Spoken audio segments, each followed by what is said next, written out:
Construction గా అత్యాధికంగా construction కూడా చేస్తున్నారు. ఇవన్నీ కూడా వాళ్ళ మనుషులు కట్టబెట్టాలని చెప్పేసి ప్రజల సొమ్ము పబ్లిక్ సొమ్ము కావాలని చెప్పేసి ప్రైవేటీకరణ పెట్టడం నిజంగా చాలా బాధాకరంగా ఉంది.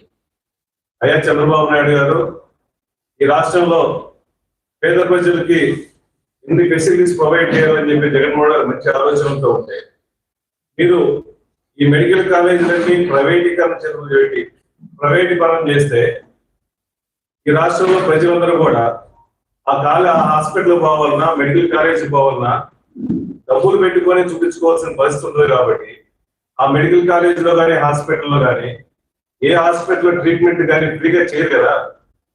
చేయనప్పుడు ప్రజలందరూ ఇబ్బంది పడుతున్నారు కదా. మీ స్వార్థం కోసం మీ మనుషుల కోసం ఎన్ని పెట్టే ఈ రాష్ట్రంలో పేద ప్రజలు ఇబ్బంది పడుతున్నారు. కాబట్టి దయచేసి ప్రైవేటీకరణ చేయొద్దని చెప్పేసి రాష్ట్ర